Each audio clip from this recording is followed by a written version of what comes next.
Hi again then guys, and welcome to yet another speed tune for Forza Horizon 3 as we ramp up toward Horizon 4 to get us really in the mood for it, and also, as of course I said, to top off some of the tunes for the most expensive cars in the game that I haven't yet done. This one's a personal favourite of mine. It is really expensive, 8 million credits, the Shelby Daytona Cobra. So if you choose to buy this car, or if you win this car, whatever the case may be, you can then slap this tune on it if you want to. Now, with all of my tunes, you could repurpose the category if you wanted to. For instance, don't fit the tyres. That makes a massive difference. Leave them stock. You'll be in a lower category. But this tune is just to fit everything to show you what it can do. So as far as the upgrades themselves, you definitely want that V12 engine swap. That gives you by far the most power. Drivetrain, you want all-wheel drive. Again, no point in having a massive amount of power if you can't put it down to the road. And as far as the aspiration, you of course want that twin turbo. Now, as with all of my tunes, and I've said it before, I'll say it again, you want all racing parts. Make sure you have them all, unless you want it in a lower class. Then of course you can pick and choose.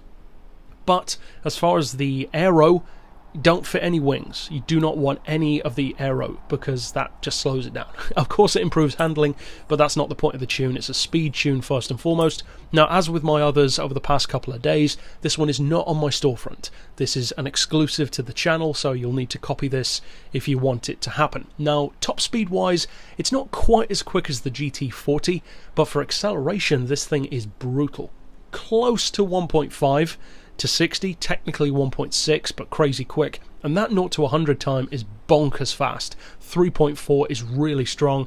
Top end wise, as I said, it's not amazing. Well, it is, but it's not as amazing as some, but it's more than quick enough for most scenarios. So for that gearbox, you want your auto setting on 3.2, then those familiar gears of 2.9, 2, 1.5, 1.17, 0.95 and 0.77, so very easy for this one.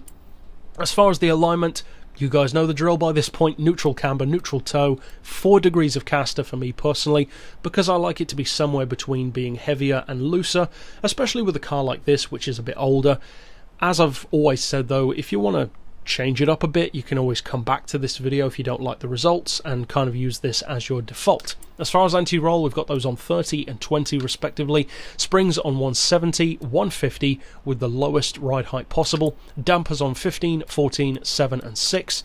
Aero, perhaps surprisingly for a classic race car, you cannot adjust. And as far as the diff, pretty obvious setup as we would usually go for. 100% for acceleration, 0 on decel, and as far as the center split, a cool 70%, which gives you that really nice mix, especially for a classic.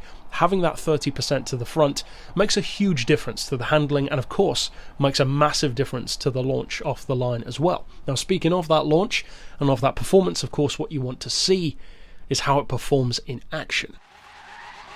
Now, when you compare this Daytona Cobra to something like the GT40 or a classic Ferrari or the Lola, it's considerably different to many of them because of course it's a little bit taller, it's not quite as wide, it's definitely a little bit more slippery and more skittish than something like a GT40. It's not exactly designed for this kind of power anyway, whereas the GT40, it's a more powerful and faster car in a straight line already, so it actually copes far better. It has that supercar shape, whereas the Daytona is more of a sports car shape. So you can definitely feel that at high speed. It is extremely quick though, and the handling is really, really nice when you use it correctly. It's a great drifter as well, a ton of fun. It's extremely expensive as well though. 8 million is a whole lot. I personally adore this car. It's one of my favourite classics, but if you do decide to pick up one, if you win one, if you get it from the auction house, whatever, and you do decide to use this tune, of course I hope you have a ton of fun with it. And of course that's it for this build, but if you want to see plenty more, you can click right here on screen to see literally all of my other Horizon 3 tune setups. And for now, as always, thanks for watching.